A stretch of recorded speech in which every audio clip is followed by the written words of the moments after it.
Hey guys, here with a quick look at some of the new DC collectible figures that have come out over the last month. And so we're looking at the Earth 2 Batman, the Teen Titans Red Robin, and then Batgirl.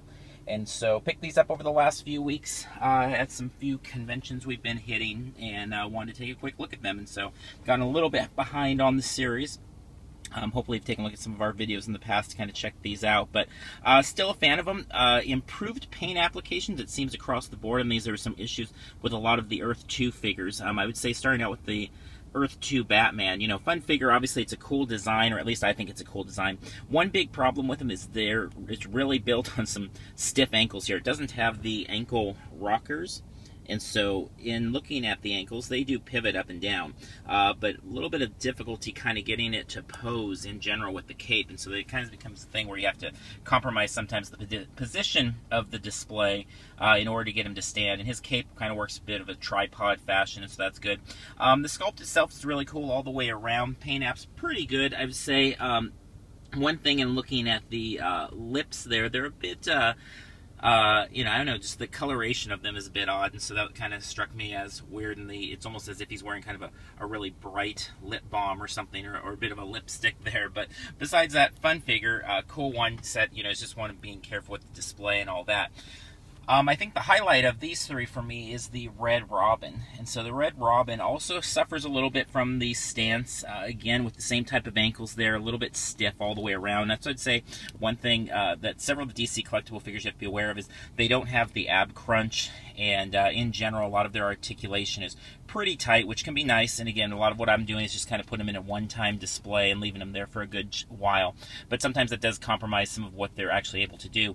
Just like you would expect with the new DC 52 style on Red Robin, he comes with the kind of elaborate kind of wing/cape, and this is actually a separate piece that kind of can come off and go back on, and so it clips in real easily.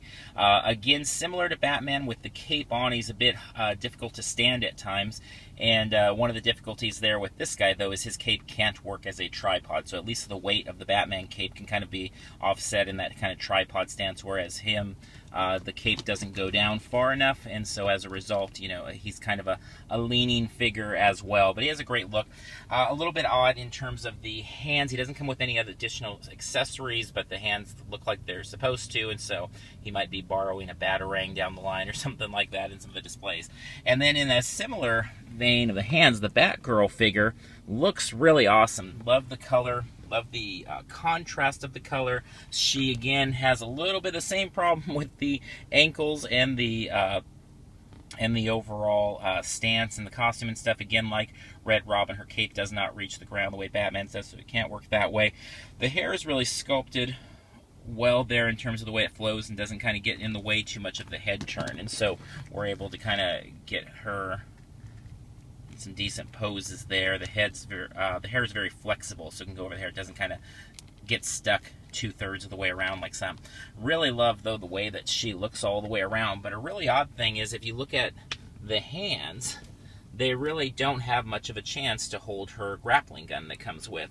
And so it's a cool little accessory that it comes with, but it doesn't really have any place. She doesn't have anywhere to hook it on her, and then she can't really hold it, so it just kind of sits there and it'll go in some box off to the side. But unless you want to display it kind of like this with it just sitting on the ground, there's not really a whole lot to do with it, which is disappointing.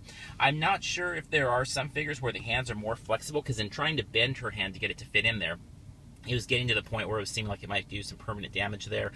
Looked on a few message boards and things like that, saw people having similar trouble, so I've had a bad run with some Funko Game of Thrones figures breaking and stuff, so I'm a little tentative right now to push the boundaries too much. So anyway, stopped trying to get her to hold it and just said, what, she looks good the way it is. I don't want it to break and be stuck for another 20 bucks. So line continues to be fun. Again, one of the strengths of the line, I think, is just depth of characters, that we're getting different types of characters. It's not just, Batman, Superman type stuff. Obviously, these are all in the Bat family, which is really hot, not just right now, but I guess forever. So, not that this is the most unique brand of figures, but as you look at kind of the Earth 2s and things like that, is you're getting different types of figures in these lines.